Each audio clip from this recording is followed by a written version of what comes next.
How's it going, everyone? Great Say Geek here, and today I wanted to give some brief impressions of Black Myth Wukong. Now, this is not a review, as I have not finished the game, but I have put quite a few hours into it so far. Now, Black Myth Wukong was a game that I was a little skeptical about, as I thought it was going to be kind of a flashy, good-looking game with really no substance, but I'm glad to report that I was very wrong about that. Black Myth Wukong is an action role-playing game developed and published by Game Science. Game Science is a company I've never really heard of before, but I believe it's a Chinese company that hasn't really had a lot of releases in the West, if any. And to begin with Black Myth Wukong, I mean, absolutely incredible. So let's start with the presentation. This game looks absolutely amazing on PC. I did play on a PC with an RTX 4090 and Ryzen 7 5800X. I was able to mostly maintain 60 FPS on cinematic settings with ray tracing while utilizing frame generation. The game is also available on PS5, but all the footage you're going to see again is on PC, and I haven't yet tested it on PS5. Black Myth did have several moments where the frame rate would stutter and drop, even unfortunately during some boss fights. Even when I lowered some settings, it still had the issue. Now, as annoying as that is, it was not bad enough to make the game unplayable, and it happened briefly enough not to hinder my enjoyment. However, I hope this can improve, especially on systems with lesser hardware that may be having even more challenges. Now, this game is pretty, let me tell you. Playing this in 4K is a real treat to experience. Most of the characters and environments are very detailed, and sometimes it's easy to get distracted looking at everything. Now, there are a few characters and a few things that aren't so greatly detailed, but overall it's a really good looking game. The game's opening alone was absolutely beautiful and one of the best game openings I've seen in a while. In Black Myth, you start by playing as Sun Wukong, a character based on Journey to the West. Well, I guess I should say the whole game is based on that story. And I won't get into too many spoilers, but let's just say your main character throughout the game is seemingly a descendant, perhaps, of the great Sun Wukong you played as in the very beginning, and you're kind of going on this journey to find these relics, which I guess hold one of Wukong's 6 senses. Now, like I said, I have not finished the game, and I'm not super familiar with Journey to the West, so I'm not sure how this will play out, but I am excited to see. The game's world is very similar to how it's set in Souls games. You have open areas that you can explore that unlock pretty linearly. You'll have shrines that effectively act like bonfires in this game. You can rest to replenish your health and healing gourd, among other things. You can travel to other areas you've been to, set spells, craft gear, and things like that. Combat is fairly simple and straightforward, but there's also a lot of different things you can do, even if I found myself mashing the light attack more than anything.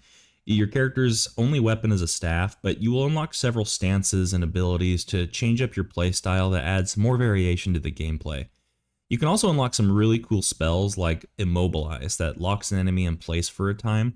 There's also a spell that creates a lot of duplicates of yourself and attack the enemy and is always fun to use. You also collect forms that you briefly transform into that have certain abilities and status effects.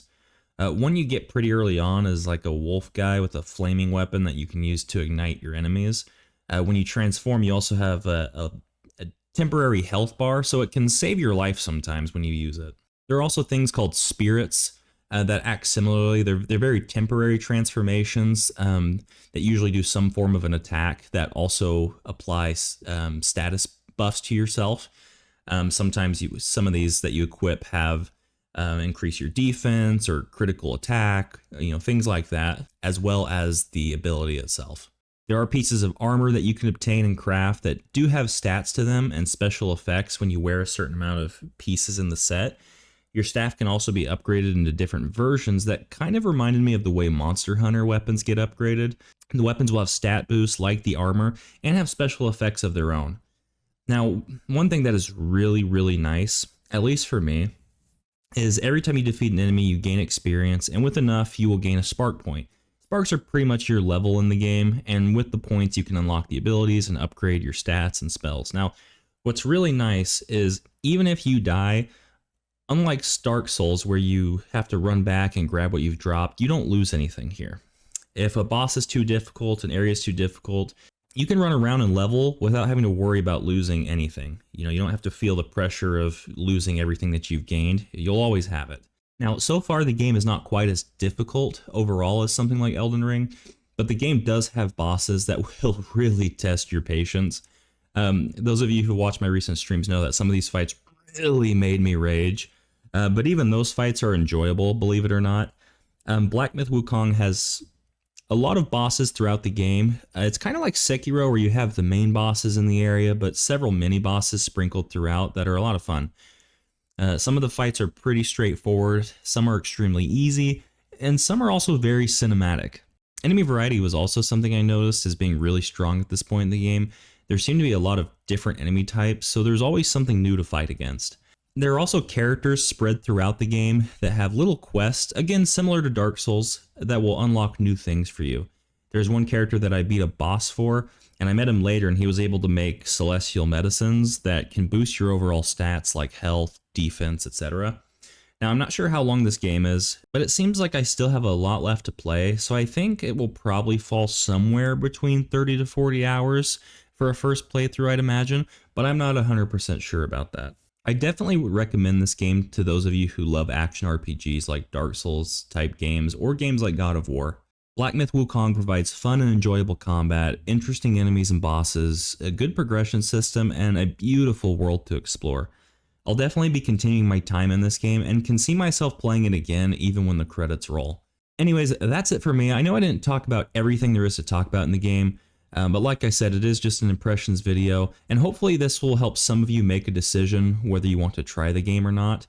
If you want to see me finish the game, follow me on Twitch and Twitter to get notified when I go live, and let me know in the comments if you've played the game and what you enjoy or don't enjoy about the game. Anyways, thanks again for watching, and I will see you on the next one.